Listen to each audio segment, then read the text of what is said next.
This is a load tester, and when combined with a PD trigger, it becomes a very useful tool. In this video, a universal power adapter is being tested, specifically its USB-C port. The PD trigger allows selecting the output voltage in different levels like 5 volt, 9 volt, 12 volt, 15 volt, or 20 volt.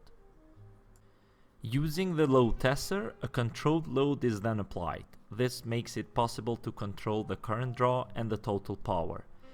With this setup, it's easy to check whether the adapter can deliver stable power under a specific load.